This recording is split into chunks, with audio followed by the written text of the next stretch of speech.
If I think that Bitcoin's going to 100,000 by December 31st, and that contract is currently trading at whatever, 70 something thousand, well, I know that I'm going to sell at 100,000 in December. So I'm willing to buy that futures contract. And that's effectively the premium I pay is the cost of the other person selling you that contract. You're buying, it's basically funding, you know. It's like if I wanted to buy Bitcoin that I can't afford to buy and I'm borrowing from the bank, you have to pay the bank interest. So you could do that via borrowing. That's called margin leverage. You can spot, you know, you can borrow money from the exchange and leverage. And that's what we traditionally had with, you know, the early leverage we had with Kraken, Poloniex did that kind of margin. And then when BitMEX came out, they introduced futures.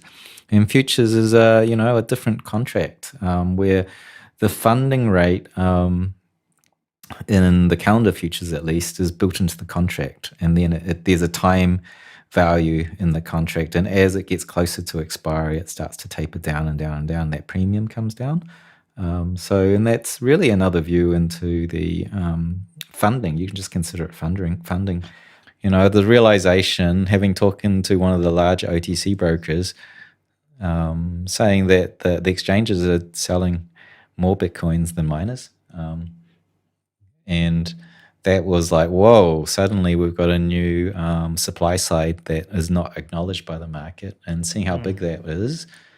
And then, so there's one overlay of demand and supply from all the participants in the ecosystem that used to be just miners selling and everyone buying. And then it became spot exchanges also adding to it. But you don't really trade a lot in spot. And then suddenly derivatives came into it, and the volumes they do are like, you know, a 5x or a 10x higher. And so suddenly the exchanges had more sell pressure. Then like Grayscale came out, and like their 2% fee added way big sell pressure.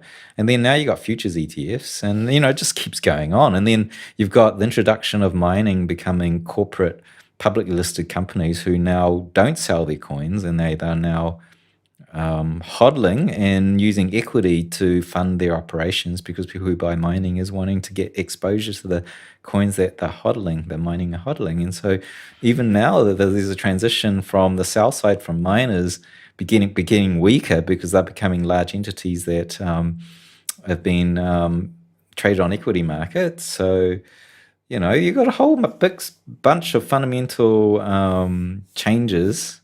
And then when you look at then you, on the demand side, which is the buying demand from hodlers, we can look at on-chain to see what that looks like. And so, and that's looking really, really, you know, bullish.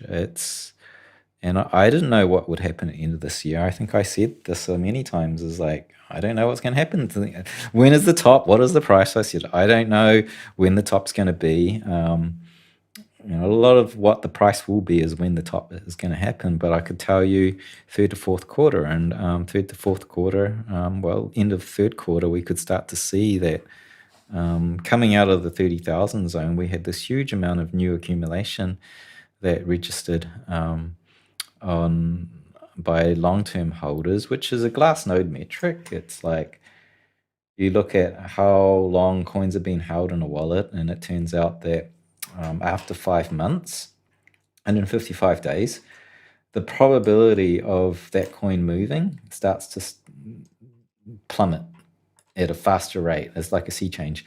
So you can go probability of this coin moving into this wallet and then it moving off somewhere else, like being sold, is usually very high for the next day and next day. And so it starts to decay. You know, the longer a coin has not moved, the more chance that it's not going to move tomorrow.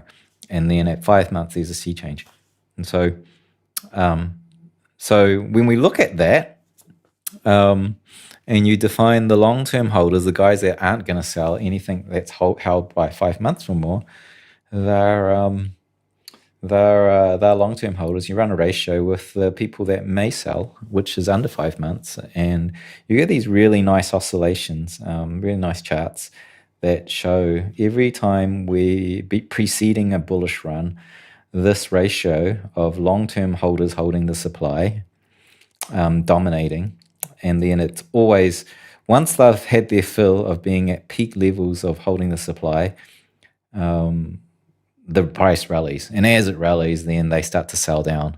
And effectively what happened was the rally at the start of this year up to $64,000 brought in the previous guys that were long-term holders sold out, and we brought in a whole bunch of new guys that bought that rally, and they are now aging to 5 months, and they are our long-term holders now, and so they're kind of waiting for the price to rally into the six figures, and then you'll see them start to sell, and as they sell, this sort of metric starts to drop down. The long-term holders give up their coins. The next wave of new guys coming in. So that cycle, so you can see this demand supply cycle, people scooping up coins, they get their run, they sell into the next rally, the next cycle people buy into that rally, and then they become the next long-term holders, and then they sell in the next rally. And so that cycle is repeated for a good part of a decade. You've seen many of these cycles, and we've just reloaded. The shotgun is just reloaded with new ammo, and these guys are at peak, and we're ready for another run. And it's a very reliable indicator. So no matter what happens around this choppy next few weeks, we know with very high certainty that we're going to get a good rally off the tail end of this year. Fourth quarter is going to be great, and generally with the time signatures of these things, it's going to run into first quarter, and we'll just have to see how it runs into the second quarter of next year. Maybe it goes even deeper, but it's still really early. They've just reached peak levels, and they're now consolidating at that upper ceiling, those long-term holders. So I have no qualms at saying that this is what I think is going to happen, and I don't think it's a risky call. I think it's pretty set in stone looking on chain. It's not going to go above 200,000. Yep. And it's going to be above now. There's my target. It's going to be 60 to 200,000. Well, January, it theoretically go a little bit above 200,000 if everything goes crazy. But there you go. You've got a good 3 to 3.5x range there. Once it explodes, it makes a run. But like, when does it pop? It's kind of random.